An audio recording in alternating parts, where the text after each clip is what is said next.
What is your advice for like absolutely zero to roof over your head? The quickest way to go from $20 to $10,000, I genuinely believe, is genuine. People of the universe, I bring to you GaryVee. What's up, universe? Yeah, dude. I decided to go woke. Are you woke? No. not even, but ladies and gentlemen, it occurred to me, leave some people out. And while I don't want to be woke, I do want to include absolutely everybody. I love that. So that's why you're doubling down on universe. Yeah. Yeah. Everybody in the universe. Yeah. Sure. All shapes and sizes. So yeah, all you little pussies, like, Steve-O's woke, like, suck a fart out of my butthole and chill out. Like, we're light, we're easy, we're having a good time. And this is GaryVee. Good to meet you. Pleasure, brother. Real pleasure to meet you. Honestly, you're a real legend. Thank you for having me. You guys are about the same age. Yeah, how old are you? I'm 49. Yeah, I just turned 48. 48. And you? 46? Jesus Christ. 40. 40, sorry. It's a lot of gray. It's You the look gray. phenomenal. Now that you react that way and I'm looking closer to skin, I might have went 38. But if the gray was black, you're 38. No, dude. Right? Yeah, I know. I'm gray as shit. Yeah, of course. It's just harder to hear that. I met up with Simon Eddy at the wedding, and he's like, "Are you 50 now?" I'm like, "I'm fucking 50 now." You know what it is, though? It's normal human behavior. The gray over indexes it, but the cool part is you're fully in control. Like You mean I have my hair? Well, yes, Well, which is yeah, amazing. I think what he's saying is you're in control. It's not too late To lose some weight? To move your body. Yeah, It's not too late to put down the pasta. I know. I bet you equally you get good compliments on the Silver Fox thing. Yeah. Well, Yeah, so you're just what I'm if saying it's is the you're choice of going bald or gray, I'd rather go gray. 1,000%. For sure. 100%. Yeah. The question is, do you want to color it green, No. black, No. and then you're I fucking enjoy good. it. I enjoy think it going looks gray. great. Silver Thank you. Fox. But you're gonna get some 44s instead of 38s. For sure. Sometimes Which even is a honest, 50. yeah, sometimes which is crazy because the face is too babied. But that's nothing. 44 and 38, same shit. Yeah, I'm at the age where like people are starting to like misguess my age, and I'm like, oh fuck, it's happening. I'm getting older. Well, the worst part was when we're all going through this. You're still a youngster, like that flip where like me and a lot of my friends were baby face. So when we were at 26, you'd go to Vegas and you get card and you'd be like, yeah, you still got For it. sure. And all of a sudden you're like 34 and you're like, are you 40? And you're like, well, what just happened? Why did I just age 20 years in a 7-year window? Yeah. Age is undefeated, fellas. That's correct, man. Yeah. And I could stand to put down some food and move my body around a little bit too. Oh, I got all of us can. to. I think at 40, it becomes more of a health issue than like a vanity issue. Yeah, Because I was at Dr. Drew's house today. How'd that go? And I love Dr. Drew, and I think we should get him back on. But that's another conversation for another time. And with GaryVee, now candidly, Yes. Gary, Yes. you're so specialized Yes. in business, being an entrepreneur, financial success, and we've always enjoyed speaking with our guests about like what their various revenue streams, like I'd love to hear a guest's top 3 revenue streams without being invasive about I understand. numbers. Yeah. But You want me to answer it or? yeah, actually. Glad you never asked. So I think I operate and invest. And so what I mean by that is I actively am always running a company from my childhood, from being 22 to 34. I did that for my dad's liquor store. Those were not super successful financial years because I was building the company for him, and we were an immigrant family and you don't get paid a lot, but it was epic and one of my great accomplishments. So when I say I operate and I invest, right now I'm the CEO of a company called VaynerX. VaynerMedia is the big company in that. Oh, I love this. Yeah. A modern day communications company. So basically, Mad Men 2023, my company does the marketing for companies like Pepsi and Chase and all these Fanatics and all these big brands. And we do different shit. Some people, we do all the social media content. Some people, we do the Super Bowl commercial. We killed Mr. Peanut. Oh, wow. We were the agency that worked on Planters when we killed Mr. Peanut during the Super Bowl. It's an ad agency, but it's 2024 version. Almost every client we work with, we're like, do you understand how important it is to do social media right? You know, that kind of stuff. I mean, look, this is actually very meta. Liquid Death, started by Mike. The job he had while he was building Liquid Death was at VaynerMedia in LA. Wow. Sent me an email. Like, I'm ready to do my own thing. Do you want to invest? I'm like, yeah, I wanted to support him. Well, he's a good dude. I was like, here's a couple bucks. I'm going to make a fucking fortune on it because he's a beast and he built Liquid Death. Mike Cesario That's is right. a very, very impressive guy, the CEO Best dude. of Liquid Death. That's right. And literally the job, the second before he was the CEO of Liquid Death, he was a creative director at VaynerMedia LA. No kidding. Yeah. He is absolutely a creative Well, have you heard director. of hot sauce for your butthole? Do you want this to explode and you want me to help you out? Yeah. Honestly, no bullshit. it. Honestly, no bullshit. It would be great enjoyment, whether right after this podcast, if we got a couple of minutes, or let's get on Zoom. The joy I would have to tell you to do 6 or 7 different things to quadruple the fuck out of this business would be a great pleasure of mine. Well, we You don't have love to say that twice. Yeah. Yeah, happy to do it. Well, so there you go. Anyway, Okay, I so- don't want to be so- long-winded. I'm always driving something, VaynerMedia. The other thing I do is VFriends, which is like my Pokemon meets Marvel meets Sesame Street, an intellectual property, NFTs, trading cards, apparel. I'm coming out with animation.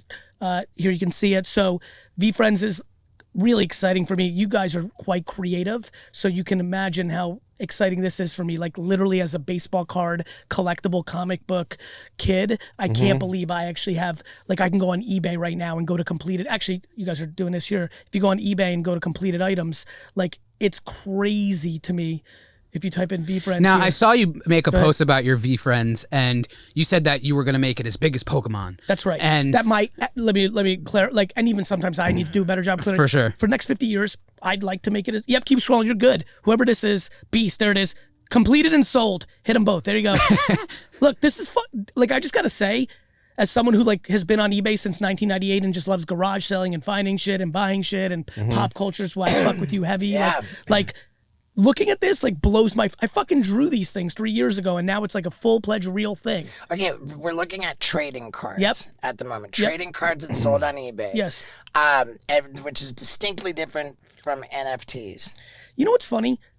I think wildly not different, but I Okay. get where you're going. I understand. okay. Fungible and non-fungible. Very smart. well, NFT is strictly digital, correct? Correct. Yeah. Okay. I was telling my dad Yes. the like my philosophy or my understanding of NFTs that it's like here, like anybody that wants to bring it up on the internet technically can have it, but the person who buys the NFT actually owns it. That's right. I said, Dad, this is like telling a woman, you know, yeah, like any woman in the world can have my wiener, but No, this is right. but my and wiener's NFT, actually yours. Okay. Yeah, that makes so much more sense to me. That was how you got your dad to understand NFTs. Well, yeah, just like that's what my way of saying it. Anybody can have it, but like one person's supposed to like have ownership of it. It just sounds like. So anyway, these are the 2 companies I run. I also do, so let's talk about it. Every year is different because I do a lot of investing. So obviously one day Liquid Death will sell to Pepsi or Coke. Yeah. And I'll get a check for that investment. Yeah, how soon do you think that's going to happen? Are you an investor? Yeah. Nice. I don't know. I'm sure at this point, anybody with, between that and Prime Energy drink, there's some big beverages running around there that are independent that I'm sure the Cokes and the Pepsis and the biggest companies are looking at. And I think next 2-3 years, you'll see more M&A activity. But the place I make my most dollars is being the CEO of VaynerMedia. It's a 2,000 person, $300 million plus business. I'm the founder, operator. So that's that world. That's in VaynerX. This year, speaking's big for me, Steve-O.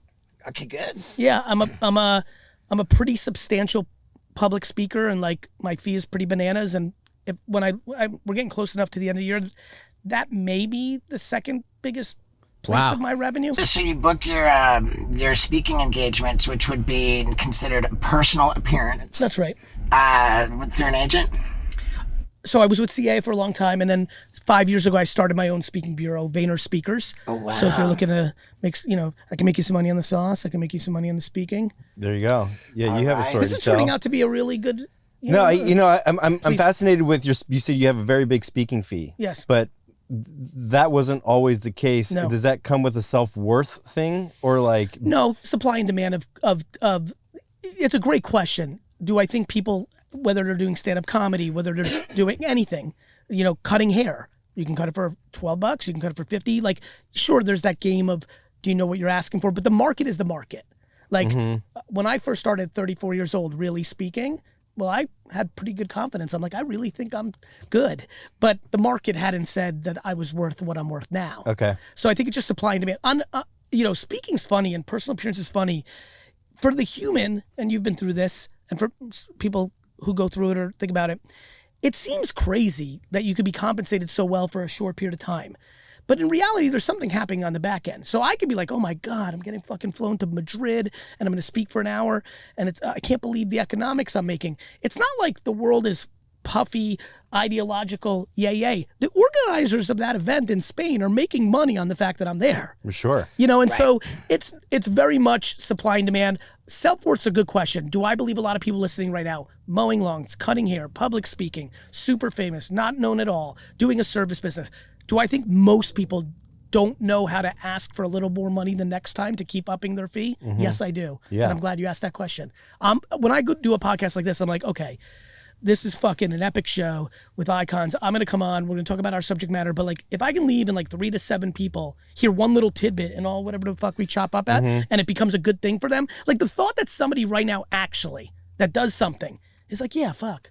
And like they charge $100 for whatever the fuck we're talking about, right? Babysitting, $12 an hour. Yeah. And tomorrow the neighbor goes, how much are you? And you're like $15 an hour because you listen to this and they say yes, then we had a good fucking podcast. That's great. People will say I like yes. that. I know. And by the way, people say no and don't change your price back to $12 an hour. Get 10 no's and then you're like, okay, I'm delusional. Yeah. My big thing is get 10 no's before you go back down. Too many people are scared to go up, try one time. Someone says no, and they're like, see, fucking Gary, I was always 12. Yeah. You get what you pay for. Yeah. I'm glad that you said that too, because when I initially was saying, what I started to say, I was going to express a sensitivity that, speaking to my audience, about like I wanted to make it relatable to people, and you just did that for me. Well, and I see, love that. honestly, no bullshit. Like, I've got lots of passions, and lots of things I want to talk about, but I'm very selective of what I do, and when I do it, I always think it's only about them. Like, I don't need people skipping this podcast for you. I don't want to fuck you up. I don't want people to be like, that sucked, that's not for me. If you can't make it contextual and relatable to who's actually going to listen, then what the fuck are we doing here? Right. Like, I'm more than capable of trying to build my own audience on my channels. I think when you go into someone's home, you take off the shoes. You know what I mean? Like, to me, the only thing I'm thinking about right now is how to respect y'all. And more importantly, even more than you, is your audience. Yeah. And so, like, look, take me wherever you think I can bring value. But the good news is, like, I'm aware of y'all and I'm a fan. And like, I like, and more importantly, like, cool, I'm a businessman, but like I'm also a human being. Like, what do you think me and my buddies did in Jersey in the 80s and 90s? Dumb shit. And like, you guys are legends to us. They're like, oh fuck, all the dumb shit we were doing is like real like that? So like, this is fun to be with you. Cool. I love it. Yeah, thank you for that. What's the probably very blurry line? Like what VaynerMedia? Yes. An ad agency and a production company. Yes. So we have a production company. You can pull this one up. Eva No Saddam. Eva No Saddam. How do you even remember all these names? It's 2 separate words. They'll probably, it's Eva space and No Saddam. No Saddam. Eva space. Here we go. There we go. It's there. So this is Madison Ave spelt backwards. Oh. This is our production company for our commercials. In New York? In New York and LA. And I own this as well. This is part of VaynerX. VaynerMedia is the agency. Even No Saddam's the production company. Now, to your point, the world you grew up in, production was heavy, like big shit. It was real. And so our commercials, our Super Bowl, we do here. Our agency, as the creative department, they're also producing actual social media ads. So that's the twist that we did to the industry. Forever, 70 years, you had an ad agency that came up with the ideas, and then that's what you got paid for. And then there was a production company that would make this merch madness by Lil Baby B that we did for Fanatics. We still do that, as you can see here with Even No Saddam and VaynerMedia. But inside of VaynerMedia, the ad firm, everybody in creative also makes social media creative. And that was the twist, and that's how we changed the industry. Is one of your contemporaries or your rivals at VaynerMedia a company called Shareability? Are you familiar with them? Yes, I think that got brought up to me the other day. Maybe.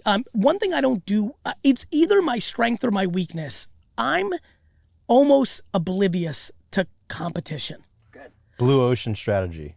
Yeah, I've heard that as well. What is that? It's just like there's no competition. Yeah. There's no red in the there's no and blood listen, in the water. by the way, I love competition.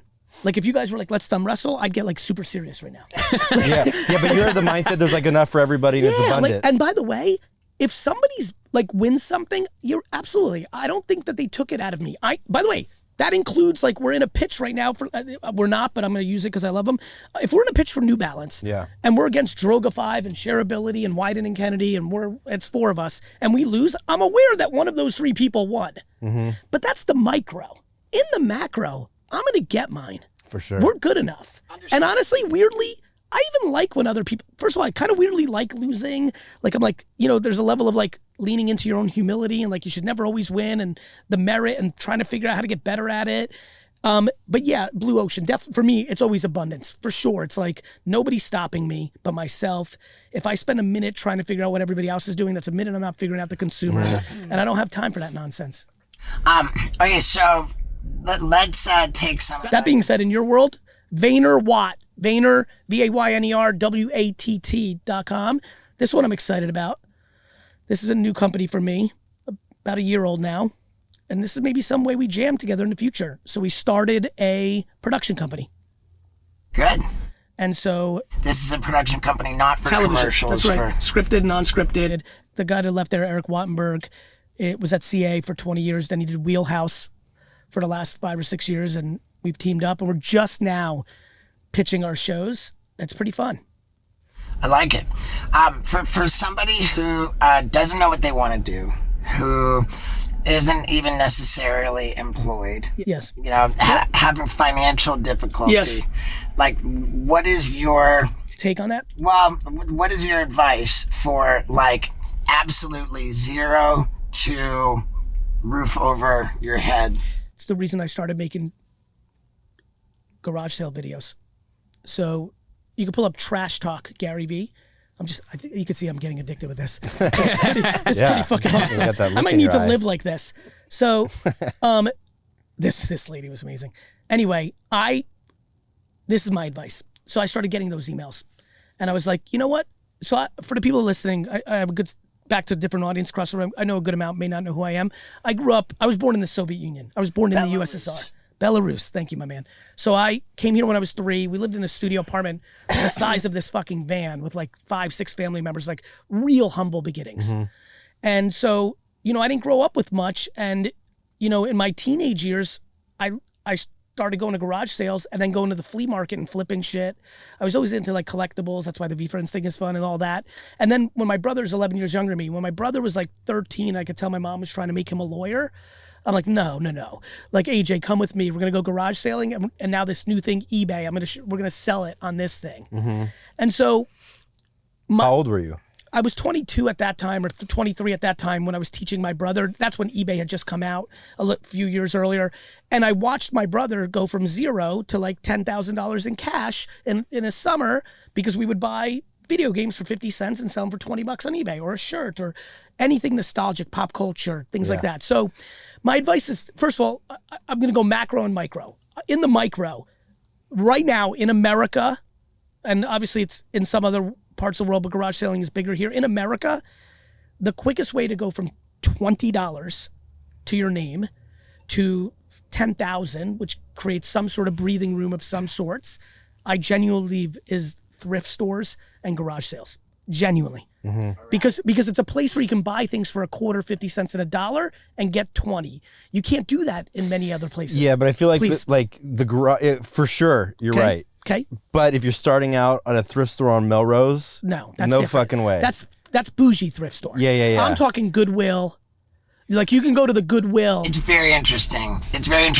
All over the country. Yeah, I bought some cool Stetson shit in Oklahoma at the thrift store. Like, and these are like brick and mortar places where you can go and purchase something for like 50 cents a dollar, but then you take it online and you've got such an infinitely larger audience. Yeah, and it's not even your audience. For everyone who's listening, saying, "Fuck, I don't have an audience." No. You just list it on eBay. You just list it on Poshmark. You just list it on these places, Macari. There's all these places now. So 0, the most logical place I see is garage sales. So it's the tale as old as time is like get a product and sell it. That's the one, like, I think about this a lot because somewhere along the line, I kept telling the stories about, like, early in my career, which was 10, 15 years into my career, after I saved some money, I made these good investments in 2006. They were called Facebook, Twitter, and Tumblr. And of course, it changed my life. And I would talk a lot about it, but then I just started getting enough emails saying, like, yo, bro, I fuck with you, Gary. I love you. But, like, I don't have $25,000 to put in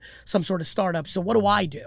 And finally, because I read all my DMs and emails, especially back in 07, 8, 9, 10, 11, I was really doing it because I could manage it. I was like, fuck, they're right. I got to talk about some other shit. Yeah. And that's how I got to this. And so to answer the question in the micro, I believe the answer genuinely is garage sale flipping. Are you still doing garage sailing to this day? Yeah, that's me like a couple weeks ago. Now, at this point, I'm donating what I buy and what I sell for to charity because I'm in this place in my life. But no bullshit, bro. Vinny, like, honestly, I like doing that shit more than almost anything I do in life.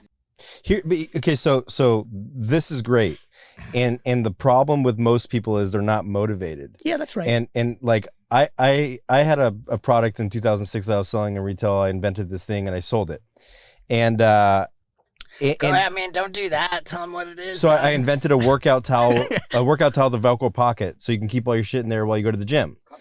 Towel safe. I like that. So it's not even around anymore. But people, I mean, it's a standard. You go to the gym and like I totally understand. That was by the way, that was the easiest thing to understand of all time. That was smart. Yeah. You fixed the micro pain point. You found a problem. Yeah, I would like that's smart. But my theory was people were like, how did you do it? It's like I think any product is a good product. It just depends on how passionate that person is and how you execute and how of course that but and how much drugs you're doing and how much drugs you're doing at the time. Always a correlation. but the hardest part for me is like, so back in 2006 I stopped listening to music when I was driving.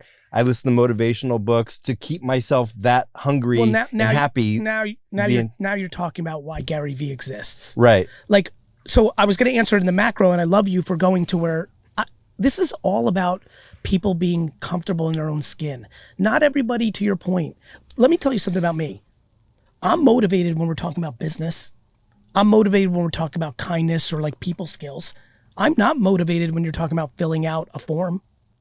For sure. Wow. Like, I'm incapable. I'm being dead serious. Yeah. I'm going to say this nice and slow. I am borderline incapable Of administrative duties? of administrative duties. Yeah, I'm with you. Yeah. For sure. Because we're creative. Yeah. Look, for everybody who's listening, if you do not understand yourself and you're listening to fuckers like me or your mom or your dad or your buddy, and they're like, you can't do that. That's like telling me, like, just shut the fuck up. I can't. I need to talk. Like, we have to reverse engineer truth. Mm-hmm. So to your point, when I put out all these videos, the comments are like, yeah, but the gas cost $20. I'm like, but I made $800. They're like, yeah, but the eBay fees. I'm like, yeah, but I made $800. But those are just the weakest people that aren't survival of the fittest. Like, it's not, you don't have that drive to do that then. What's interesting about that, and I see where you're going, is I'm fascinated by what the internet does to change the variable of how many don't have to be the weakest. The option, I'll give you a good example of this in culture right now. Everyone wants to shit on Gen Z. Mm-hmm. Entitled, lazy, this, that. And like, there's plenty of that. Like, look, when the government prints unlimited amounts of money during COVID and gives it to people for staying home, it fucks up people. Yeah. Like, it confuses people about merit. That being said, when I hear like some entrepreneurs tell me like, Gary, this fucking Gen Z, I'm like, bro, you're asking them to work for $13 an hour for 10 hours a day in your fucking store. I got news for you. A lot of these kids know how to make $230 a day in TikTok ads. Like, they could sell some tea. Like, these kids have options. Mm-hmm. Like, sorry, they don't want to work at Kmart for $8 an hour for 53 hours a week. Like, I don't blame them. If they know how to make it a different way, they're going to. Yeah. And so what is that? What was all that about? That was about, there's a lot of options. And I think there's a lot of people right now who are listening to us with a blunt in hand and chilling and saying like, yeah, I'm just chill. I'm just chill.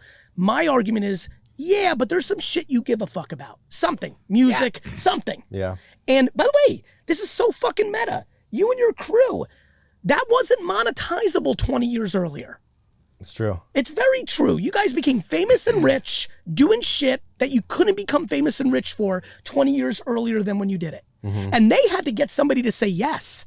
The internet is like, yo, I'm here. I'm open for business. What do you want? Now, the problem is the internet is also fair, meaning when people are like, Gary, I'm fucking shadow banned on social media. I'm not doing well. I'm like, bro, you're not shadow banned. You just suck. Like everyone's always got an excuse like, yo, fucking Instagram. Yeah, but do you think shadow ban's a real thing? No. So you think shadow ban doesn't not real exist? for 1% of 1%. It's not real for the guy who's been posting the same shit for 20 weeks and nobody gives a fuck. And he's like, I'm shadow banned. I'm like, you're not shadow banned. Nobody thinks you're funny. Yeah. And so, and bro, on some real shit, I love when my content doesn't do well. When I post something and it underperforms, literally, I'm like, yep, fuck you, Gary. You thought it was good. They didn't. Learn. Next. Yeah. So the internet isn't necessarily fair. It's just highly democratic. Yes, and the blockchain's even more, the internet's got its variables. Things work differently. But here's the punchline. Most things are more fair than people want to think. People want to blame a president. People want to blame their parents. People want to blame. We've gotten remarkable at pointing fingers. Nobody wants to do this shit. For sure. No, people have like almost cut their fucking thumbs off. Like people don't want to do this shit, Steve. Like guys, and to me, I'm not trying to be like motivational or rough. It's just very, very obvious to me. There's a direct correlation of happiness and accountability. I love that. Yeah. I love that. I've loved a lot of things that you said. That's my favorite thing so Thank far. you, my man. Well, that's It's what changed real. my life was when I went through the step work and you're like, Yeah. what's my part in it? Yeah. And then you start There you getting go. into the habit of like looking at every problem in your life and being like, oh, I fucking... Let me be vulnerable here a little bit. I've done well, but like, at 5, 6 years ago, I was like, hey, this is me talking to myself. Hey, if you're such a nice dude and like you don't care about the money and you really give a fuck about your employees, hey, dude, why then are there people that used to work for you that don't like you? You see that little Facebook group where they shit on you, former employees. You've seen some of these things that they said. You've gotten emails from people that had the courage to tell you to your face. Why? So I did the work. I kept, because it bothered me. I'm like, man, I really want to be nice. I really think I'm nice. Like, what am I doing wrong? And finally, enough things happened both personally and professionally where I'm like, oh, GaryVee in a podcast with y'all, he's candorous because he's not actually talking to anyone. He's talking to everyone. Okay. But if I cared about you, I struggled to deliver candor, believe it or not. Gary Vaynerchuk, the businessman, my whole life, I would have very sloppy firings because I couldn't tell, because I become friends with my employees. Right. And then when you had to get, like, if something wasn't working for a long time, it would be like all fucked up. And I didn't tell them along the way. Like maybe occasionally I'd say something, but now the last 5, 6 years, there's like a real process to how I do it. Like if 6 months in it's not working, I have the strength now to sit down in front of somebody I like and say, hey, Johnny, hey, Susan, like this is not working. Let me tell you what you're doing wrong. Because there was still time to fix it. Right. I wasn't over the bubble of resentment. But, and so like I get like being accountable. I sit here and out loud say to all the people that have ever worked for me or interacted with me where I had to fire them, where they're like, what the fuck, dude? Last week you were saying everything was great. And today I'm like, you're right. Like I wasn't strong enough yet one-on-one to be able to talk about it because I thought I was scaring you. If I thought I hate fear. Are you a people pleaser? Yes, but not that bad. It's more that I hate fear. And I thought if I sat someone down and said, hey, shit's not going well, that they'd be scared. They'd go home that night and drink and cry and go on LinkedIn and try to find a new job. And it wasn't about that yet. I was trying to find different ways to help them. But the lack of candor created a vulnerability. And then ultimately, especially if I had to let them go, and I wasn't able to figure out a different way without ever telling them, which I did a lot, but a lot I didn't, it became sloppy and I regret it and I own it and it sucks. But I try to be better now. How many people do you think you fired? Thousands. I mean, I've employed lots and lots of people, like, probably 10,000 people have been employed at Vayner through the years. The wine store probably had hundreds and hundreds of, it's definitely thousands. And I directly had to do hundreds, not thousands, but at the end of the day, I always say to my people, and this is just true, everything at VaynerMedia, my companies is my fault. And by the way, at VaynerMedia, everybody who gets fired, I have to sign off on just to make sure my managers are not fucking shit up. So at the end of the day, it's still my decision. I heard a guy say that like he was a CEO that fired a lot of people, and he said, the one pattern that I found out that was consistent was as soon as you get that thought of like, oh, this person's got to go, he's like, and you won't fire them because you feel bad or whatever. You give them a chance. He's like, within 3 months they should. He's like, that's the point where they should have been gone already. Yeah, there's a lot of truth to that. I think what we've gotten better at in our company, I've been surprised how many people have been refurbished. We call it kind candor. If you're able to, with compassion, tell, not, hey, Johnny, you suck. You better get your act together. You better get your shit together. See you next week. You know, like, no, if you're like, hey, style, there's a great boxing term, styles make fights. Yep. What it really means for everybody who's listening is you could have the two best boxers in the world fight each other, but because stylistically, the way they were, all of us as fans could be bored for 12 rounds. You see in UFC as well. Styles make fights. I use that a lot with people. I'm like, hey, styles make fights. Just because it's not working from the subjective opinion of me and 4 or 5 of your bosses, it doesn't mean we're right. It doesn't mean we're wrong. It's 6 people that think you're fucking up. Yeah. But that doesn't mean you suck. Like, it just means maybe you're not doing the right thing here. Yeah. Now, what I've been surprised about is some people are like, whoa, I might get fired. Like, actually, it changes them. It changes them. But other people, we've changed positions within the company. Other people are like, you know what? It's actually beautiful when you can do kind candor. Had a dude recently say, you know what, Gary? I've been wanting to write. Like, I need to write. And like, this, you know, obviously I pay my bills with all this, but like, this is the sign I needed. Like, I know I'm not showing up proper this year because I've been distracted because I'm writing because it's work from home and I'm probably not working most of the time. Right. And he was just honest about it. I was like, cool, bro. Like, love. Like, it's not so back to Blue Ocean. I don't view my employees as my property, as my competitors, like it's bad. I view them as family. And sometimes you have fucking shit that's not working out and it's okay. Mm-hmm. Yeah. What about hiring family members? I believe in it. You ever had to fire a family member? Not really, but I've had to have like conversation. Like, to me, the reason I like hiring family members is, first of all, my dad has fired both me and my sister. So big shout out to Sasha Vaynerchuk, who has no problem firing family members. I got fired for one day, my sister permanently. Sorry, Liz. I think that to me, I think people tell, you know, that old saying, right? Don't hire family or friends. Yeah. I think it's a mistake. I think it works a lot. I think now I would say 48-year-old Gary is far more should hire family and friends now than 25-year-old Gary because the lack of candor led to resentment and awkwardness. So I think it comes down to, do you believe you and the person you're hiring has a communication structure? And what I've always done with family is I'm like, listen to me. I am running this business for everyone and I can't create nepotism and I can't fuck it up. And there may be a dark horse chance where this doesn't work out. And you just over communicate that stuff. The thing with family is, as you can imagine, you're going to put an extra effort into finding a spot for them. I do that for anyone. You came in as an account manager, maybe you should be a creative. You came in as a creative, maybe you should be a back office. I think companies give up on people too fast. Would you be a 50-50 partner with a family member? I have been. And did it work out? It worked out because me and my brother are pretty remarkable at this. And I'm going to tell this story because I hope this helps someone. My brother comes out of school. He's 22. I'm 33. We start this company, VaynerMedia. We start off 50-50. I had all the credibility in the market. I had the money. Like, I was the guy, but I still went 50-50 because I had just come out of forming, not resentment, but I just went through building a big company for my dad and owning nothing. So I was overly empathetic for my brother. Plus, my brother I already knew was talented, and I had no clue how it was going to play out. But we did something smart, and I hope this helps someone. We said to ourselves, day one, we're going to go 50-50, and we have no idea what's going to happen.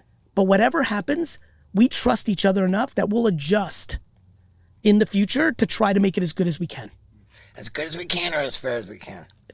You know, I would use both of those words similar. To the best of our ability, loving each other and trying to communicate. I mean, because let me tell you what happened. If I'm Please. hearing you correctly, what you're saying, we'll start 50-50, and as we go, we'll adjust it to what's appropriate. But you can't adjust it so easily because there's tax implications. There's a lot that comes along with that. Right. It couldn't be like my dad. Let's say I wasn't doing anything. Like, here you go, AJ. Here's 30% of the company. He has to pay taxes on it. Like, it would become so challenging. So yes, and you can do that. But for everyone listening, do your homework on how tax law works and all this. It's not so easy. Let me tell you how it played out. I thought, because I was the older brother and I had other aspirations as well, that I would work with him for a while and eventually he'd become the CEO and I'd go do the next thing and he would run it. My brother has Crohn's disease. At about 25, 26, about 3-4 years in, maybe a little bit further, 5, 6, 7 years in, he has a tough spell, and he has to take like I think 12 inches out of his intestines. Has surgery. I come in and he's like, "Yo, like, he's in the hospital." Comes home. I could see he was shook. I don't remember perfectly, but a couple months later, maybe within the year, he comes in and he says, "I want out." And I was like, "Fuck." Okay. Like, first of all, I'm 11 years older than him. So first my older brother / father instincts come in. I'm like, "I got you." Then I settled down from that. And I was like, "Yo, we need to talk about this." Yeah. At this point, he says he wants out. How big is the company? Pretty big. I mean, bottom line is I had to buy my brother out for real money. Then we started a company called VaynerSports.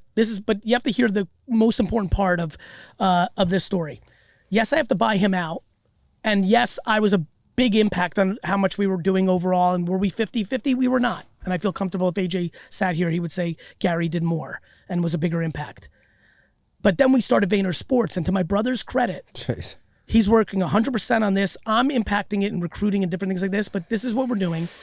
And look at our guys. This, by the way, weird moment, sidetrack. In the time of this filming, the Jets, which are my entire life, I love the New York Jets more than anything, are playing the Falcons this weekend, and it's the first time my team is playing one of my quarterbacks, and I'm very weirded out. Is it still a huge goal of yours to own the Jets? Yes, sir. Yeah. Anyway, I'll finish this to move on to the next part. We start this company. My brother's going to be on full time, and I think if I remember at the beginning, I got 85% of the company. He got 15%. Because we were going to work on trying to make it fair. But he's putting in more sweat equity. Yeah. And what are you bringing to the table at 85 and he's at 15? Making up for what happened on VaynerMedia. Now, I'm also me. I fucking recruited most of the, like, I'm a beast and I'm me. Right. That's what you're bringing to the table. But to my brother's credit, I want to give him his flowers. Even if I never spent a minute on this company, I would own 85% of it. Because that was him holding his bargain of his word at 22 that we would see what would happen at VaynerMedia and we would always adjust. And we're But how was that conversation talking about splitting shares at the time? For this one? Yeah. Easy, because me and my brother got lucky, and I want everybody to hear it again. If you feel like you have a family member who, if you set out to, like, will always try for each other, that leaves a lot of room for you never talking to that person again. Well, my people always ask me, like, I have a thing with a business partner.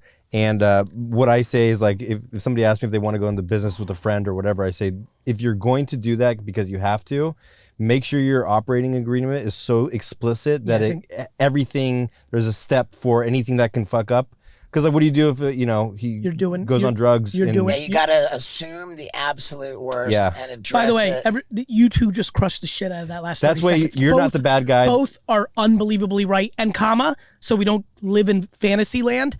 And it's still going to be gnarly no matter what. You could have the perfect plan in place with everything covered. You could assume the worst. And I promise you, 9 years later, when there's real money involved, and it's not even the money, it's the feelings. I fucking worked every Friday night. Slept in my car. Like I'm even getting the goosebumps. I always get these when I know we're talking about something important. Yeah. Like, just assume. And then to your point, here we go. We spieled it out for the last 7 minutes. You decide. It's on you. Has it worked for some? Yes. Does it not work out for most? Yes. And you're not the bad guy. The piece of paper is the bad guy. But you know this. Even with that, shit changes a decade later. Please, dude, you don't understand. I just had a bad couple. I went to rehab. Dude, I'll make up for it. It's like, dude, you fucking signed and there's this. shit you don't think about. When you both started out as brothers, cousins, whatever, you weren't in relationships. Now you get married. One of the wives has a point of view on some shit. And by the way, even if it's not that gnarly, what if it's not even weird? Like, the wife has a point of view. Two sisters start a company, the husbands get involved, and they're both beautiful, perfect marriages.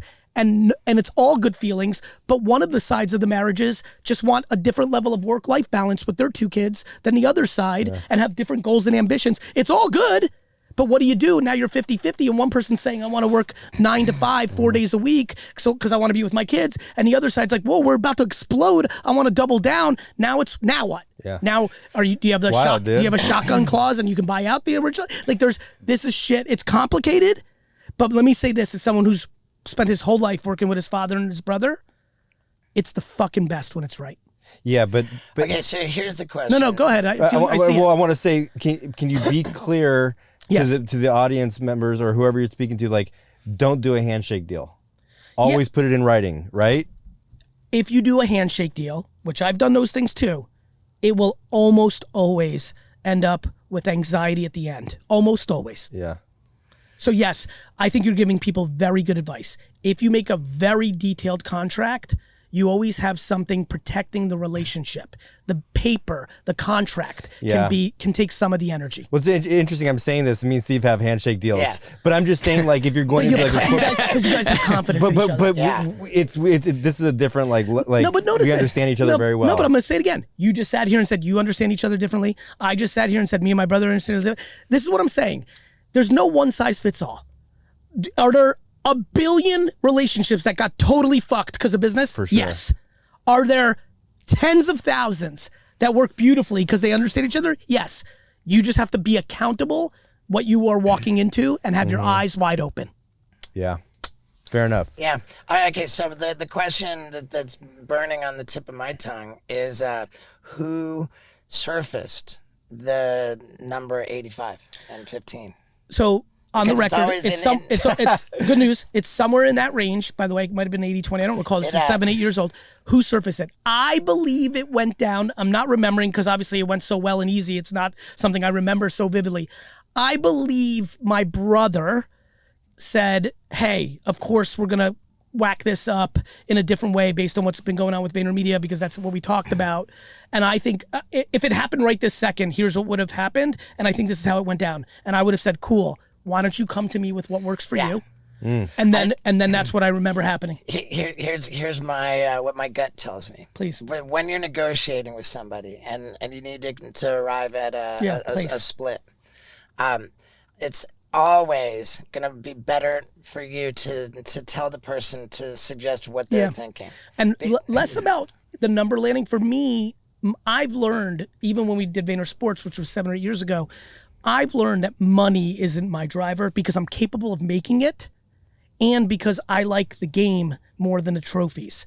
So it's always works for me that way because I'm less likely to be upset about 5 or 10% less than I think I was worth.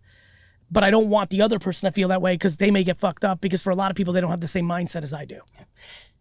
And again, here's me giving advice that I don't take myself because I'm always, I'll give you this. He likes to give out percentages before he sees P&L statements. Because I get it, bro. Honestly, bro, I'm not a great negotiator by any stretch. I'm about vibes and people and stuff like that. I'm a good businessman. I'm not like whatever, but I get it. But do you have a shark on your team that does that for you? No, but I have Mark Yudkin, who's my guy. He's my lawyer, he's my COO. He's like my conciliators. He definitely like provides a level of, even my brother represents that for me a lot. They're definitely more straight and like try to keep it in pocket. The problem is everybody knows like push comes to shove, I won't listen to anybody. Meaning like there's been plenty of times where I'm like, da-da-da, and they're like, dude, and I'm like, da-da-da, and they're like, dude, and I'm like, da-da-da, and they're like, dude, and I'm like, da-da-da. Like, you know what I mean? Like now, there's also plenty of times where I'm like, da-da-da, and they're like, dude, and I'm like, yeah, you're right, fuck. I got it, you know, like, so that's how it works. Yeah, well, we do that with Steve a lot, but when he's so dead set on that, I honestly just like, dude, well, you have the vision. Fucking, we got you. And that's it. And like, this is great. I'm so pumped that a lot of people are listening to this right now because this is going on a lot right now with a lot of people who are listening. They've got their crew. They're trying to figure out these dynamics. And look, I'm sure you guys will say this and I'll say it. There's no right way. There's some great principles. We've talked a lot about them for the last 10 minutes. But like, honestly, let me give you the last point on this, unless you guys want to keep talking about it.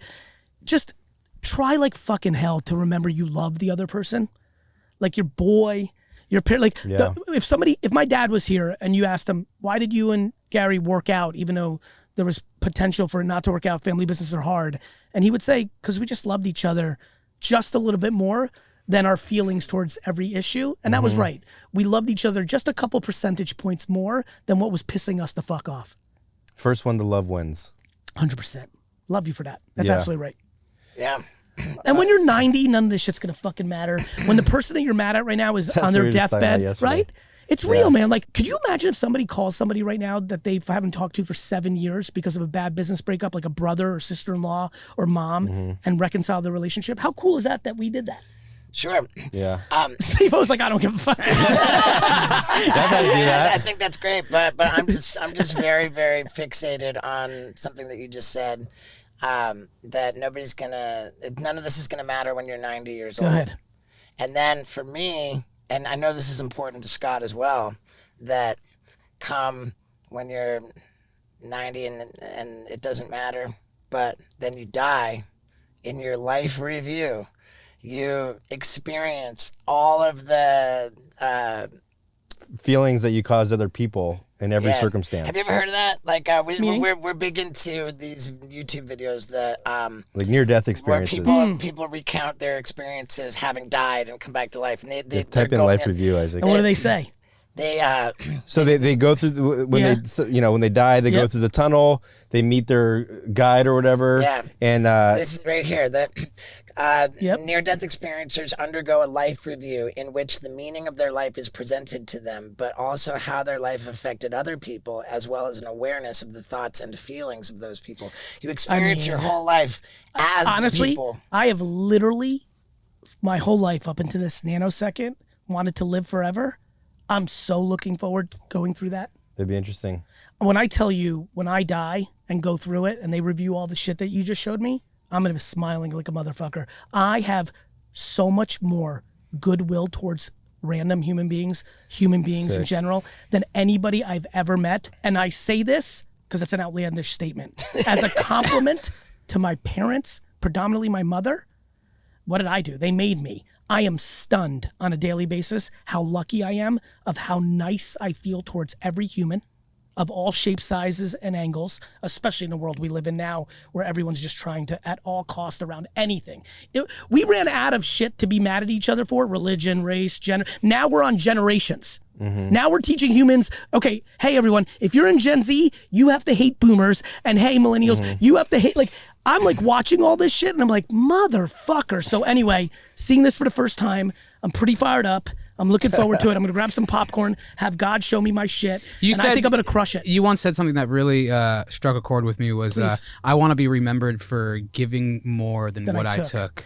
When I tell you, similar to what we're saying here, and maybe you've heard this as well, I'm not sure. I used to say it all the time. I haven't said it recently. I literally live my life based on how many people are going to show up to my funeral. I believe most people do not show up to funerals unless it's really, really, really that person. Like, I think back to my life and watching like funerals and being like, I cannot believe X wasn't like, like, obviously, like, to compel someone to go to their funeral, you had to have a real impact. Yeah. Like, actually. And like, look, I'm very fortunate at 48. I've been to a lot of funerals in the business world. And boy, I remember when I was 19, I went to this one funeral and there was like 9 people there. And I was like, makes sense. He just was not nice. Is he laughing?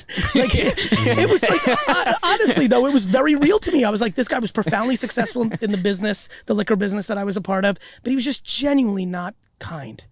And like, and I saw it all manifested right there. And I'm like, I'm going to do the reverse of this shit.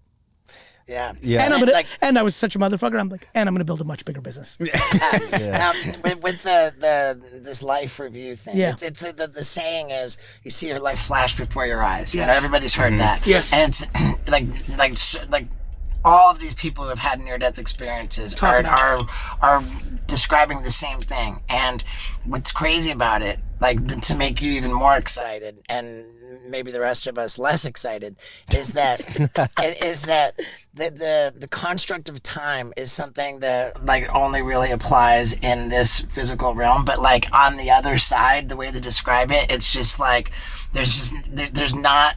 It's not in the confines of time. Well, so the detail, like, you can feel like from like the perspective of a mosquito that's off like 300 yards over there, like the detail, like the detail of the experience, and without any constraint of time, is like so like beyond our comprehension. Can you please stop talking, because I literally like am getting too excited, and I still got a ton of shit he wants to do. Die.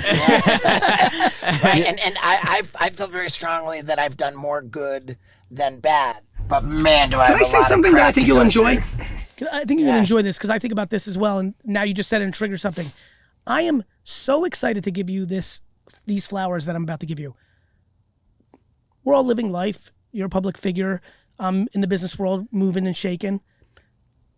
20 times in the last 20 years, I am so excited to tell you, I love the way people talk about you that actually know you. Well, cool, man. Thank you. Yeah, you do good business. For the most part. And it's funny. It's sometimes not even like, I'm very talkative and extroverted and talk to a lot of people. Even one I remember is like how you treated someone at a restaurant. Okay. They told me. Yeah. They were actually paying me a compliment comparing me to you the way you also treated them nice. Oh, that's cool. Yeah, so sick. definitely business. Yeah. Like he was great on the shoot or this and that. But like, people are watching. We're affecting people. And not just people that are known, all of us, every human. Like if you're a human walking by and another human that doesn't have any followers or money, they're not nice, you feel that. It's really funny. I'm like, I do this a lot. It's my natural state. I've been doing it since I was 8. I really enjoy smiling at people. Like, it's really interesting, man. Like, no bullshit, no like ha ha ha or whatever. Just like real talk. Like, just like seeing somebody at Dunkin' Donuts getting coffee and they're in front of you line, you just look at them and you're like, I like to do a little hand wave. And like, people really like it. Well, there's some funny reactions where if you smile at somebody, then they look away and they smile. Oh, You ever notice that? Yeah. Like they're like weirded out, but they look away and then they realize and then they smile as they're looking away. It's just, it's really sad. Like, I feel like civility and loving your neighbor, like some of the shit that was actually really, I've been thinking about this a lot the last month. Oh shit, this is how I think about stuff. Oh shit, we've put youth on a pedestal. Youth. Yeah. These kids know technology. Gen Z has a say. They're going to be better than us. And we've really started to disrespect our elders. Well, right. They don't get it. They fucked up the world for us. They don't know how to use technology. And for all these years, it was the reverse. Right. Right? Respect your elders. I saw something that fucked me up the other day. These 3 kids, good dudes. They weren't they weren't like hooligans, but they were just sitting on at the airport on these 3 chairs. And this 80-year-old lady like clearly was looking for I was on the phone having a business call, but I was watching it. And I was like, dude, how the fuck is nobody getting up for this lady?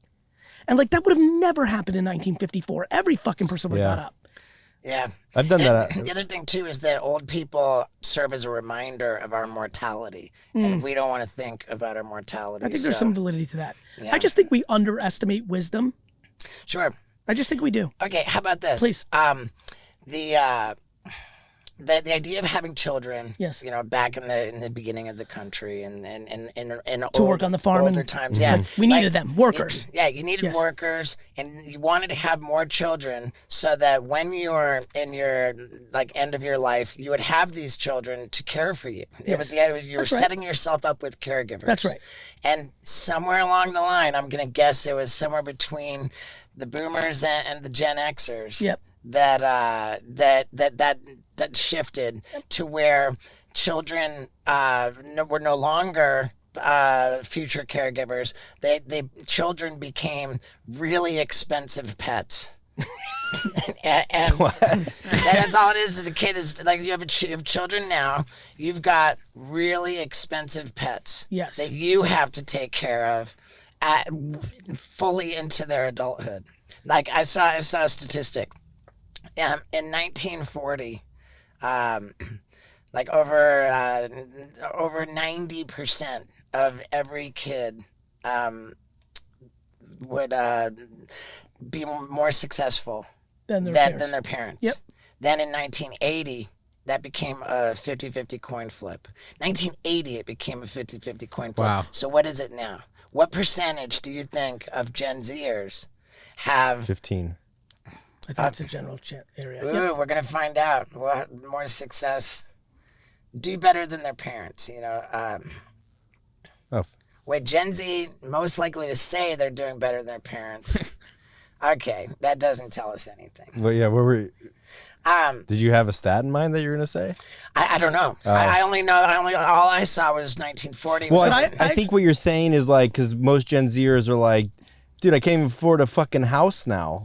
Well, right. I mean, and that's the thing. Like, I got a vasectomy because, you know, multiple reasons, but You were curious? very major influence on me getting vasectomy was what I considered to be just dwindling opportunity. Like, you hear people say the American dream, you know, isn't what it used to be. Yeah, you know, I'm more optimistic than that. By the way, I understand all of that, and there's plenty of validity to have that conversation. I think there's a couple problems. First, I think it's hypocrisy. Let me explain. You have all these Gen Z kids saying like, fuck my parents, they fucked up shit, and they're 24 and they're on the payroll. right?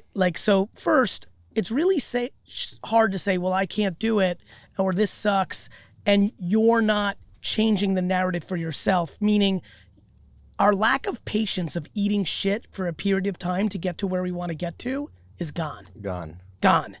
The reason so many people were able to make it was you thought that it would take 15 years for you to make it. Mm-hmm. Now you tell someone who's 21 it's going to take 15 days to make it, Yeah, no way. and they're like, nah, man, I ain't got that time. I'm like, bro, all you got is time. Now, a couple things. One, I'm generalizing. I've met an ungodly amount of 18 to 22-year-olds who are on fire, who want to fucking do it. Right. Plenty of that. But it has become, because some people, popular culture is fucked up people, because Mark Zuckerberg could in 7 years, because of the internet, get to $1 trillion. Everyone's like, yo, the top 1% in America, the richest country in the world, the top 1% makes $650,000 a year. A lot of money. But every kid that's 19 is like, if you tell them, well, you're only going to make $1 million a year, they're like, damn, I suck. They think it's like so easy. Right. It's impossible. YouTube influencer money. That's right. And so everyone's confused. So a couple things. I get that. I understand why that's happening. Separation of wealth is an issue. It's all Roman Empire shit. Yeah, really, but here's my thing. As a human, don't be discouraged. Meaning, okay, the American dream. Listen, I love America. I immigrated here from the Soviet Union. I fucking love this place. But really, as a human, it's all about accountability. If I was 19 and somebody told me, bro, 10 years from now, it's a wrap. Nothing can happen here. My next question would be like, where does it happen? Mm-hmm. And if they were like Australia, I'd be like, let's fucking go. like to me, it's like, okay, like honestly though, it's like, there's always an option. Like I'm so pumped next year's an election year, mainly because all my buddies and friends and acquaintances and business associates are all going to say the same dumb shit. If X or Y, whichever one of the two wins, I'm leaving. Right, I've been hearing this for 20 years. Mm-hmm. There's not a motherfucker that moved to Canada. Yeah. Do you want to be in the frying pan or the fire this time around? Neither. Neither. The ice box. Well, eating some. I think 2024 is going to be a good year because I think the Fed's going to start dropping the rate because it's an election year. Bitcoin halving. I think the crypto markets are going to start popping off. So then the real estate. Where are you at with the real estate market? If they're going to be dropping the rates, do you think though that there's going to be more inventory? One thing I like is I speak with a ton of conviction of what I know, and I tread lightly where I don't know. Don't know real estate. I watch it. I'm a human being. I like business. I like pop culture. It's all part of it. But no, I don't have the expertise. I think what I do have is I'm good at history. And of course, to your point, if interest rates start coming down, shit starts to happen. Of course, people aren't going to buy shit when money's got an 8% VIG on it. Yeah. And it did it like this is very historical. There's also trend changing, meaning shit's changing. Like where people want to live, how people want to live. Now it's Zoom life. Like it's like when some kid the other day said, Gar, I'm just going to live around the world and do all my meetings. And I'm like, I get it. And they can. I'm like, I get it. I'm like, yeah, you like the van life. Yeah, bro. Like, I'm like, I get it. Like to me, everything's like, why not? Like everyone wants to look at yesterday without understanding where tomorrow's going. Like, why can't you be a kid? And by the way, once you make that shift, the places you can live, if you love the outdoors and you're a little bit more rural and stuff like that, like some of the shit, like sometimes I get weird and just Google shit. I'm like 900 acres do it right now. 900 acres in Pennsylvania.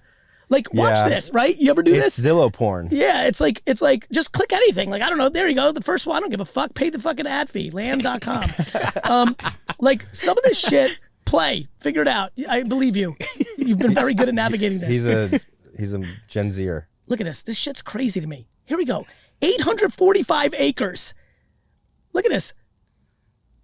808. Now that's 11. Do me what I'm looking for. Andy, find me like 3 acres for like $4. Go like least price. Wyoming. 800 acres for $1.2 million. That's like 800 soccer fields. That's crazy. Isn't this like? That's crazy. I look at this stuff. So I think about somebody who loves the woods. Actually, let's just use this 878 acres in Alabama. You got it right there, bottom left, fourth one down, if you don't mind, with the river. Not that one. Go down, left, down, that right there. That's pretty, the creek. Let's just look at this for a second. Look, $3.5 million is a ton of money. Let's put things into perspective. 878 acres. So if you're someone who genuinely loves that life, and you wanted to live in New York City and work in New York City, and to get this kind of thing, you had to go to the Hamptons where it cost $8 million for a half an acre, or you could just chill in fucking Odiville, Alabama, where the fuck this is, and have 878 and hunt every day, live off the fucking food in the land and the whole that shit. Starlink. And but you could go on Zoom all day from your fucking, and that goes for San Diego, and that goes for some tropical place that we could probably Google now. Like, the world's changing, and I love that. And so I'm not, like, honestly, I'm not worried about my mom made more money than me or the American dream's done. Here's the punchline. The American dream has been going on for 100 years, and there's been unlimited fuckers who've been losing. More than 100 years. That's 250. but branded as the American dream. Branded. All right. And during that time, Steve-O, unlimited dudes and gals were losing. Mm-hmm.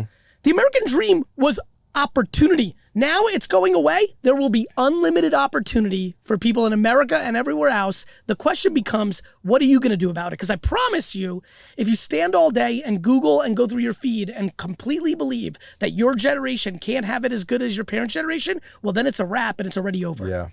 I like that. I like that a lot, man. Let me let me ask you this. You find what you're looking for. You want to say the world's all fucked up? I can show you 900 things right now on the internet, and you're right. You want to say the world's awesome? I can show you 900 things and tell you. The problem is 95% are in that first part right now. Is that victim mentality? 100%. It's all perception. It's easier to be a victim than you have to do shit about it. What feels good to Point. People love a good fucking point. Yeah. He's getting too super into it. Look at him. He just forgot he was on the van. Yeah, let me ask you this, because I know a lot. I think a lot of people are always learning. You know, how did you know this? My biggest question in my 20s were like, dude, these fucking millionaires. Like, how do they know this? And I started, reading Tony Robbins books or Rich Dad Poor Dad, and then I started to say, well, how did they know that? And then I kept tracing it back to, well, they all got their information from Napoleon Hill's Think and Grow Rich, and that's my favorite book, and awesome. It's the best-selling self-help book of all time. Love it. Do you have a book? No, that's not how I don't. I've learned that I have real reading comprehension issues. Yeah. I was an 80s Same. kid, so I didn't get diagnosed, but I don't read books. What I've learned from is the market. But I'll explain. yeah. It was Thank you. Yeah. I saw where you were going. No, yeah. I can't explain to you why at 6 or 7, when it snowed in Jersey and everybody started building a snowman and sledding, that I wanted to get a shovel and ring doorbells and be like, can I shovel your driveway for $5? Nobody taught you that. Nobody taught me that. My mom was an 80s mom, just go outside and play. It was very cool. It was awesome. Yeah. And my dad was never around. Worked, which I respect the shit out. I'm saying that in a good way, like he was building our family's life. It was just naturally in my DNA. I was actually genuinely, I think, truly entrepreneurial. It was just my makeup. But what taught me what I learned was the doorbell ringing, was the baseball card shows, was stocking the shelves at my dad's store. I'm inherently curious and I pay attention. So even as young as like 12 doing baseball card shows, when someone's like, how much is that? And I was like, oh, this is Cal Ripken Jr., it's $20. And they'd be like, oh, nah. I would always analyze what went down. When I would ring doorbells as a kid, no. I remember not just being like scared. Most people are scared to get the no, which is why I don't do it. I wasn't even not only not scared, I was always like fascinated by like, what did I say? How did I say? I was very introspective. So I think a lot of mine was natural. And then what I was learning on the job, as you hear people talk about anything in life. So I'm a better learner living it than I am reading it. And I think a lot of things came natural, which is why I actually think my platform has played out the way it is. I think when I hit the scene a decade ago and I was like, okay, now let me give the game to the kids, I was saying it's so different and saying different shit because I think I did it a different way. And so like I'm very grateful for being I feel I can step out of my own self and be like, oh, okay, Gary, you were original enough that it brought, but it was based on, I'm sure if I read those books I'd be like, oh shit, yeah, they knew. Like I never think I don't think anything I do is new. I'm sure it's you, and I promise you, long before Napoleon Hill, like somebody like. Well, yeah, because his whole thing was he hung around with like the billionaires of like the 1900s, and he studied their thing and he wrote it into a principle. I love it. But the billionaires knew. And he, Yeah, did, but and they learn exactly. But I think there's universal truths to like. I do too. Hustle muscle. And hustle muscle is, and now we've like canceled. I mean, that was such a pain in the ass. What? For me. That's canceled? Yeah, like What's 70. canceled? Hustle muscle? Hustle. It's like a bad like that. Why? Because people turned it into burnout. And that, and honestly, and I get it. By the way, nobody wants. I like how trains popped up for hustle muscle. Yeah, well, dude, look at this kid that. The universal truths of work ethic are real. They come from somewhere. Networking is real. Like people fucking make shit happen. Yeah. I think a big one that is not. Tell me if I'm wrong. I like that you know some of this stuff well. I think humility is a big one. Of course. I think humility is like, it's not like what dudes want to talk about enough. I think humility is a fucking superpower. Mm-hmm. Like if you don't get high on your own supply, it's just enjoyable. Because you reach a certain level and so many people are insecure, they start talking shit about people because they got somewhere and it fucks you up. Like I think genuine humility is a beast of a builder. Like I think. Of 100%. Yeah. I mean, I'm high. I never want to bust tables again. I love that, and I love. I think it's less of being scared of going there. It's more of like, no. Look, we've been fortunate, the three of us, right? Sure. We've worked for that. I don't think like I got lucky. Like, of course, you get lucky that you didn't die or you were born at all. Like, you could. I don't like when people weaponize luck so that they don't have to do shit. No. But of course, we're fortunate. But we've worked hard, and we're here. Right. But the reality is that once you get there, how you act is like incredibly fascinating to me. Mm-hmm. I mean, look, you guys know, you guys have been around. Like watching, I hate that people don't understand that money and fame, they don't change you. They expose you. They, yeah. Yeah. I couldn't agree more. It emphasizes, it exaggerates, it magnifies your traits. It exposes you 100%. Yeah. I'm telling you, it just does. I've just met too many people. I've been around too long now. It's too obvious. If you were a great dude before it happened and you get money, you become a really great dude. If you were miserably hurting inside and the way you got successful, there's only two ways to get successful. Deep conviction, gratitude, like happiness, or the reverse, deep anxiety and negative, like I'm going to show you, fuck everyone. Like they are superpowers. Ooh. I definitely... It's Star Wars. It's like the dark side and the Jedis are super close and the Jedis are just going to win by just a little bit. Like plenty of people make money because of darkness. It's just hard to sustain it once you're there. Yeah, I remember in my 20s, I would go to bed every night. See, you like that? Well, I do because... when I was dropping out of the University of Miami in 1993, I had been dumped by this girl. She said she was looking into her future. She couldn't see me in it. She wanted to be successful in life. She wanted to have stuff. She thought I was going to be a loser.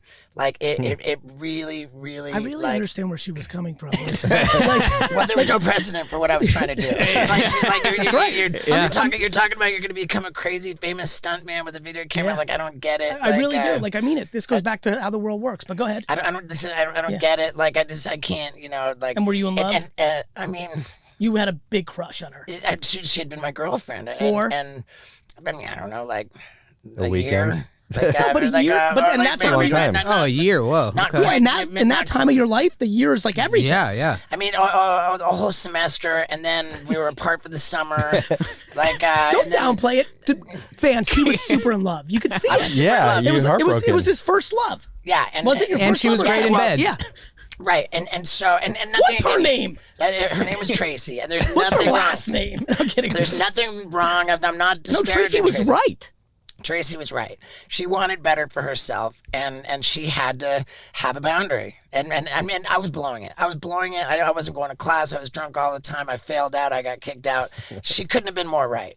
But it hurt so much to be told that she thought I was just going to be a loser in life.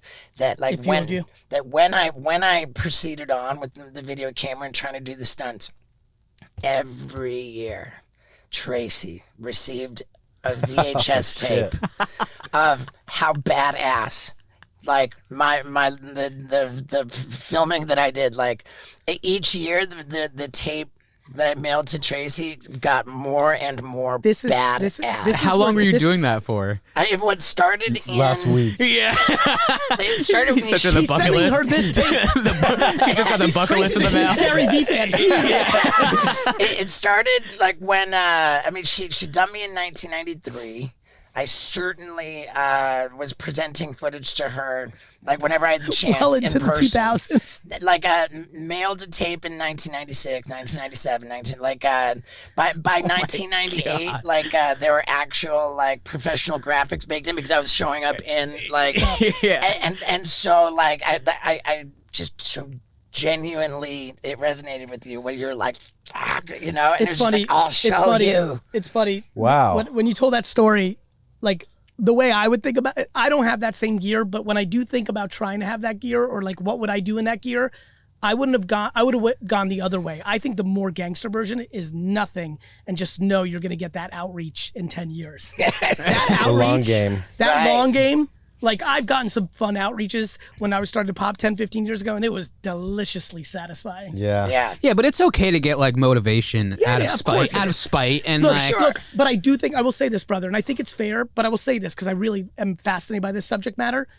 I tell everybody who's motivated by spite, try to tweak it because when it is your driver, when you get there, it's not like when I hear that, he's also a humorous dude. Like For sure. Like to your point, I think the way you're saying, just make sure it's not 100% spite, because when it's 100% spite, when it's that pure darkness, it gets dark when you get there. Totally. Yeah, I just mean by like Yeah. like this one chick broke up with me and I was like, oh, I just want to get better looking and just like also for my health and like to look better on camera and Yeah. on all that stuff. But it was like just like no, I want to show her that like what she's missing and what Vin, she's am I missing seeing your out. eyes right? Are your eyes that pretty? Yeah, they're pretty cool. Oh my god.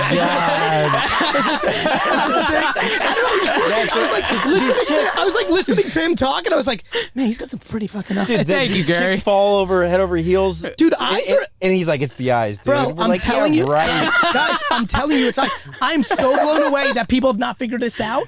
We need to do a lot. Like all these people are trying to look good. I'm like, man, if they just realized they should do a little contact lenses. Like the eyes are the game. The windows to the soul. Dude, I'm telling. Thank you, I'm not Gary. even close. I'm pretty far away right now. It's not even, and they were just like they were glowing from here. I was like, no, I think they're pretty. Thank you. That light eye, dark hair thing is real. Yeah, it's very Eastern European of you, Vinny. Yeah, thanks, Yeah. Scott. I think that there's so much merit, so much value in that. And if I'm honest, I was absolutely was like I wanted to show her. yeah. I wanted to show everybody. I wanted to show everybody, Yeah, and it's for been a sure. huge help for me. Like in stand up, like people don't want. I'm gonna show them. I'm gonna Yeah. show 'em, Yeah. For me, That's like a healthy spite. it is. Yeah. And for me, what was interesting was back to some of the stuff we just talked on, brother.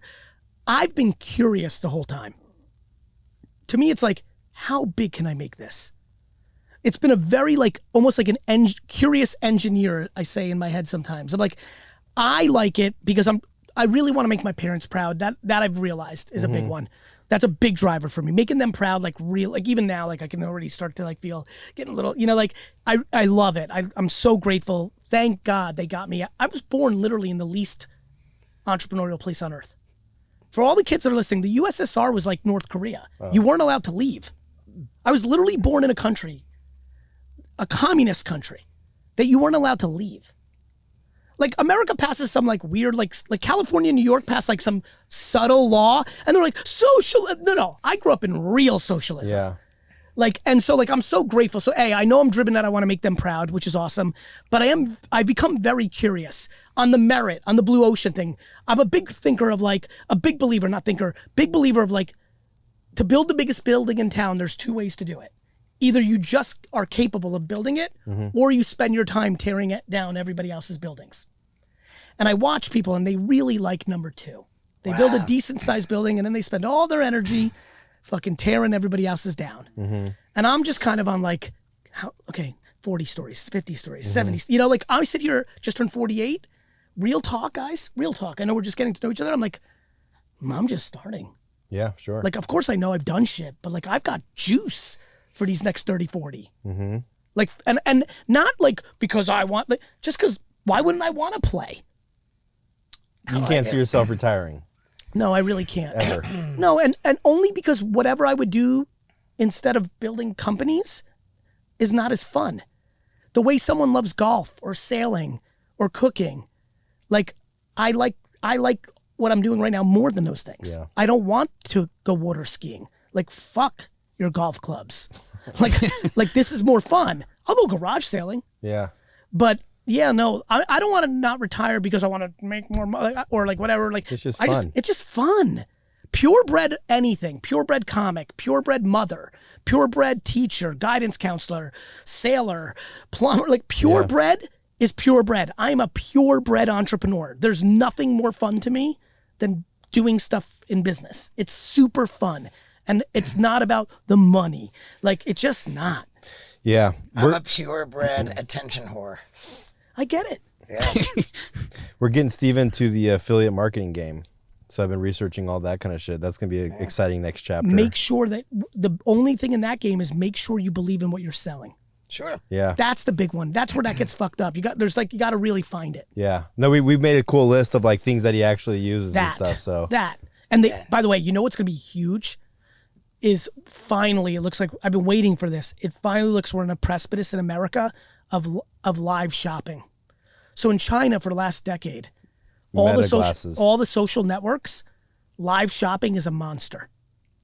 Like you're going through and you're picking out actually virtually. Nope. QVC. Like video on, on demand. Put a live shopping China lady with handbags. There's something that went pretty viral recently. This is the most insane video. Like QVC, but on your phone. I'm saying TikTok live. I'm saying my man right here. Oh, like social media? Yeah, and TikTok's already doing that. Didn't TikTok just start that? Yep. Amazon's doing it. Yeah. Everyone's going to do it. I believe that, Steve, as you go through your experimenting of affiliate, because I'm getting a sense of you got some chops, you're going to be like, wait a minute. Fuck affiliate links. Let's go live on TikTok for 2 hours a day and sell shit. Mm-hmm. All right. That'd be interesting. Hell yeah, dude. Well, dude, this is epic. And here we're like, It's live. Put live shopping. It's less selling. It's live shopping on social. China. China. Yeah. in China, the future of shopping is already happening. That's right. This whole phenomenon, this I think you would crush because you're actually entertaining and you're actually talented. And So- and like, by the way, I'll just do it right now. One of the ways I was going to tell you to explode the living shit out of this is to set up a TikTok shop and go on TikTok for an hour a day and just fucking doing what you guys do best. You will be flabbergasted of what's going to happen. And flabbergasted. I have no idea what I just said. Flabbergasted. Yeah, this phenomenon is coming, and it's coming fast. But do you think like with TikTok, Yes. it becoming this live shopping thing, it's gonna kill the whole creative Nope. like posting Nope. and I believe in the world of and. There's enough for Not everybody, or. Vinny. You know what I mean, Vinny? Yeah, Like, yeah. do I believe that the hours spent on? Do I believe the hour someone's gonna watch Steve-O and you three selling this, joking around, trying different dishes, bringing on people with their products to like put it on? Does that hour come away from somebody scrolling in feed and maybe watching a 30-minute video of me or something else? Sure, but that's Yeah. going on every day, every Yeah. hour. Right. I mean, Yeah. it's either that or they're going to watch someone play a video game. Look at this. all the time. no, for Look at sure. this. Look what's happening there, where it's kind of been happening. This is coming to America, and it's going to be fucking bananas. And you guys, I'm kind of pumped right now that we stumbled into this convo because I'm convinced in a year, one of you is going to DM me or text me, we'll chop it up, and you'll be like, holy shit, dude. Yeah. That's how big this is going to be. Now, how do you And know? especially for someone like you who can actually do shit. Some people suck dick on camera. Yeah. But how do They're not you? going to sell shit, Vinny. How are you so? You will, because you're just going to zoom in on your eyes and people are going to be like, I'll take 5. Because he recognizes patterns in Okay, history. that's what I was gonna ask Yes. because like you predicted like Facebook Yeah, buying yes. Instagram, It's you his predicted the patterns. WhatsApp Pattern. thing, and He's then got me. Joe He's got me Rogan. It's pegged. just all. I'm all very patterns. good at this because I put in the work. I pay attention. I've been watching this shit since 2018. Yeah. Like I'm at, like I don't know, like it's what we do with our time. Nature follows Yeah, but patterns. how could help me understand? How could a pattern predict Facebook's gonna buy Instagram? Mark Zuckerberg. I'm trying to think what he did before he bought Instagram that tipped me off to it. Well, he has to. Yeah, but that's revisional history. Like at the time, like it was just like, at the time what I knew was that Mark was looking at all things that had attention, not just Facebook. he tried to buy, maybe he tried to buy Twitter. I think that's it. I think Mark tried to buy Twitter. I just could see by his patterns that he got, the two entrepreneurs that I most pegged were Bezos and Zucks. Because I just understood what they were doing. Bezos was doing how I built my dad's store. Customer over everything. I cared about nothing. I cared about my employees only because I knew that would help me care about my customers, and I could give a shit about anything else. Profit margin, whatever me and my dad made. I knew that if I was obsessed with, it's what I do now. Like people make fun of me I'm writing a new book called Day Trading Attention. It's gonna come out next year. Vinny, I swear to God, I'm putting out literally every secret. This TikTok thing right now, like my friends make fun of me of doing shit like this. They're like, why are you telling them? It's back to the blue ocean. I'm like, because I'm going to get mine. And honestly, I like gonna get it no matter what. that somebody's Yeah. going to email me in 9 months. It's going to say Steve-O podcast. I'm going to click it and read it and be like, yo, never heard of you. Actually, I did see you. Actually, I thought you were a dick face before you were on Steve-O's podcast. Like I saw you say something, I didn't like it. I listened. I liked it. It was a cool show. And then I heard the TikTok thing and I started selling my fucking skateboards on it. And like, oh my God, I have 600. Yeah. Like, it's fucking awesome for me. But I people love that aren't feeling. motivated. So even if you give them an idea, they're not going to use it. Not everyone. But not- like to your point. probably Yeah, but he's the on. majority, But you're right. as long as one person. Yeah, to me, it's like, I'm with you, brother. I'm with you so Yeah. much, comma, you weren't until you were. I always was. Respect. But I was trying to follow your story where you said that like you started to build more momentum. So maybe it was... Yeah. Well, I always had the drive, and I always was like, I will work I for see. free for the next 50 years Well, look, to make it. This is But, why like, you. I'm This gonna is why make you it. and I get along. Like work ethic matters. To your point, everybody's trying to figure out a way to make work ethic not part of it. Yeah. It will always be part of it. My point is, well, then do something you love. When Steve-O said this, and Tracy. Yeah. Said, you're not going to make it. I get it. Tracy didn't have the understanding that the genre of entertainment he was doing was about to pop. We grew up in an era where a lot of our friends were amazing at video games on Nintendo and Atari and Intellivision and Sega Genesis. But none of us were like, hey, bro, keep at it. You might be the fucking Tony Hawk of video games in 20. We didn't think that way. Yeah. Like that I didn't see Yeah, I didn't see that. because I wasn't thinking that way. Today I see all those things. Like, so what happened was, to his point, I'm very good at pattern recognition. I'm very good at popular culture history. You know, it's funny. I had dinner with Tommy Mottola the other night, and he was telling me about his career. And I was like, oh, I see what he did. He knew what happened in the 50s and 60s. Frank Sinatra did a Christmas album. Let me tell Mariah Carey to do it. Because it makes sense. Christmas albums, you just keep playing. You keep playing them. You keep playing them. Right? Like this time of year. Like, and he did Celine Dion's Residency at Vegas? Yeah, of course he did. That's what the fucking Rat Pack did in the 60s. He was good at rebooting shit. I'm good at rebooting shit. When I see Twitch or when I see social media, I'm like, yeah, that was MTV. When MTV first came out, I was like, fuck, what the fuck is cable? There's 3 channels. But HBO was fledgling. MTV was like MTV actually worked right out the gate. But what MTV was in the 80s and 90s is what TikTok is now. It's just the place where kids' attention is. Everything's going to be player one ready. I can't wait. That's what it'll be like, right? I believe digital currency. yeah, people are going to be in their headsets. Yeah, I think VR is real. It has to be. Yeah, it's gonna be 20 years, but it's real. Like if I want to sit into a therapist's office, but she's in New York, I'm going to get on the VR and have a therapy session and the like reason this. I mean, you're pretty much already there You with just that. took the fucking words out of my mouth. Yeah. Perfect job. Good work. Yeah, but because they're gateways. Yeah. Zoom is the middle step to that. Yeah, I mean, you could put on an Oculus right now, go to zoom.com. And, yeah, the only problem is one day the Oculus will look like this, and you're just like, hello, and you're just reading AR like even better. One day Oculus is gonna look like this. like Yeah. a contact. Yeah.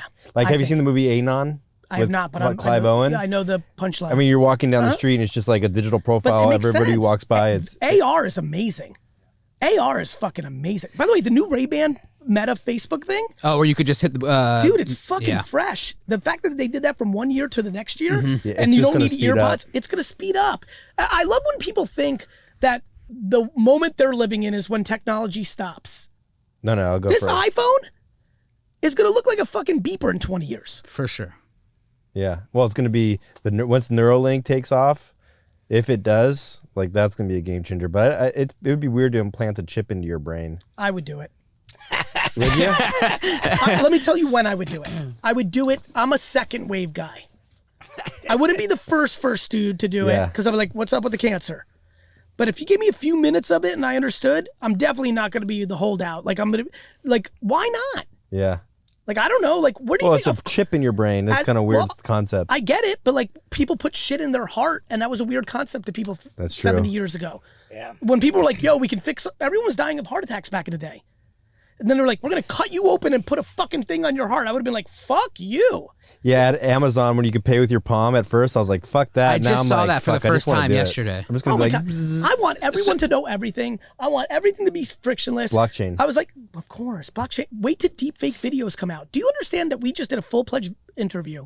And in 4 years, kids are going to fuck around and change the shit we said on this, and it's going to look like we said it. Well, have you seen them on TikTok? They're taking. Aren't they already doing that? Yeah, they're doing that with Rogan podcast. Of course. Yeah, and they're they- like, hey, my dick got bigger, but it's like him, but they're changing his voice to sell their product. That's right.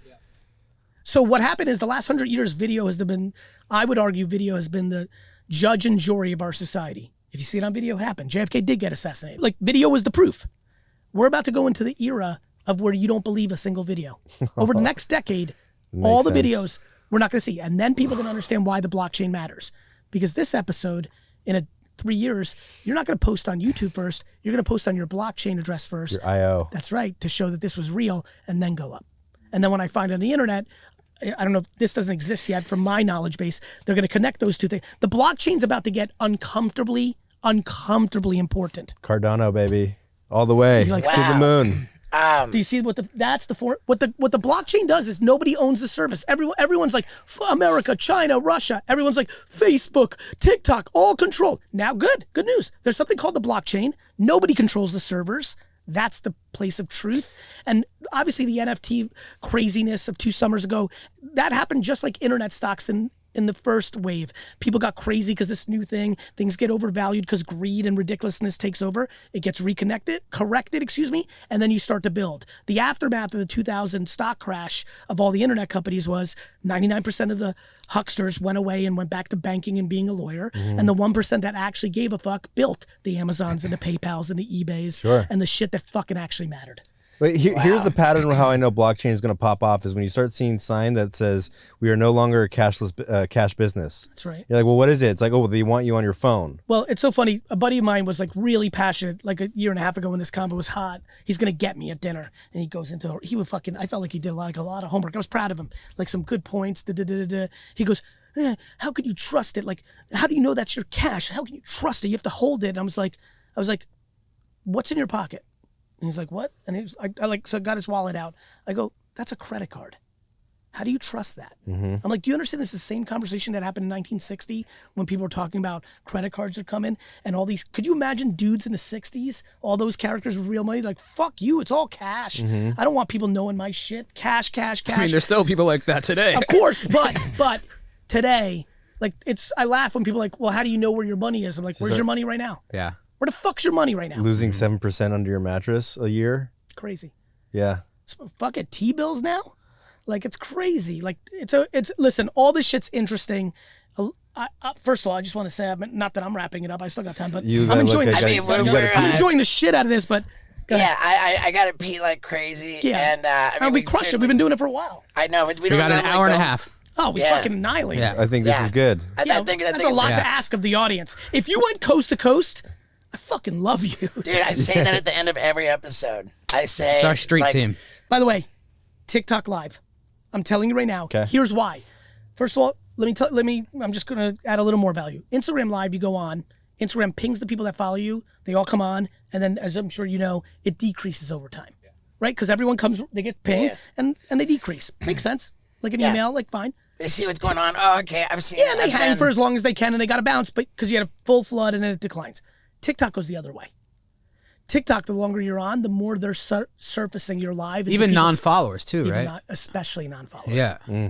Instagram doesn't even do that. Instagram doesn't do non-followers. So you go on for an hour. You guys do it. You got to, this is the last thing you guys have to worry about. Yeah, it's all going to be predicated on good ideas, fun ways to do it. You have unlimited ways. Everything from just wanting to do it by yourself for an hour and talk about it to like you producing cool ideas. I don't have any worry about that. But you do it a lot. Here's the best part also. Then you get to chop up little pieces from it where TikTok will show you where the spikes were of interest. You clip it and you run those as TikTok and Instagram and Facebook and YouTube short ads to sell the stuff. So you're basically creating a production day to create good ads while you're selling shit on a TikTok Live. It's crazy. It's fucking crazy. You're basically, let me use it in old school terms. You're basically doing a QVC show that's randomly showing up to people who don't know who you are.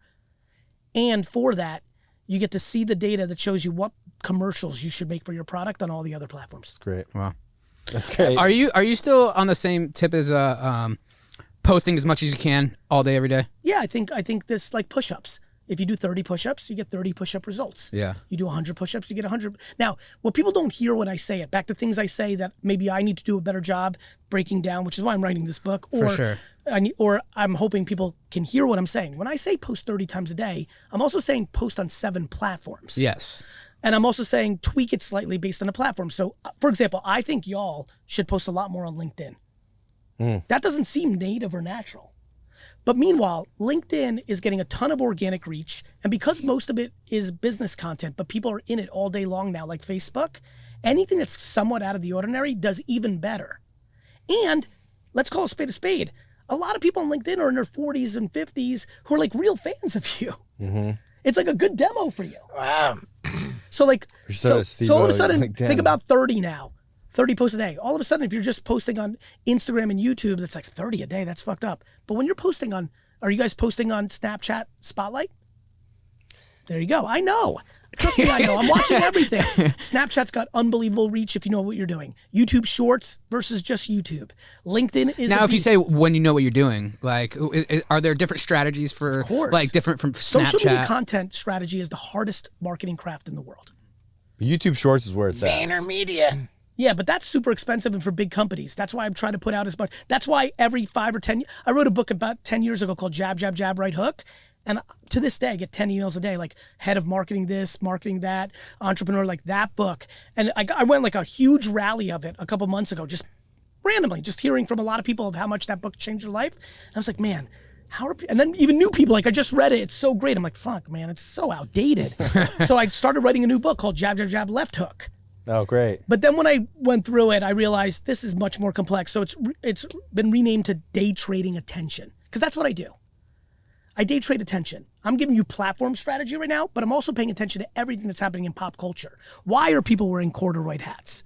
Why did Alex Earl pop on TikTok? Why did Liquid Death work? Who's the up-and-coming rapper? What food is working? Like shoes, sneakers, like why? Like why did Vans cross over from skateboard West Coast kids to black kids in the urban world? Like why? So I live in that, both on platform and on culture.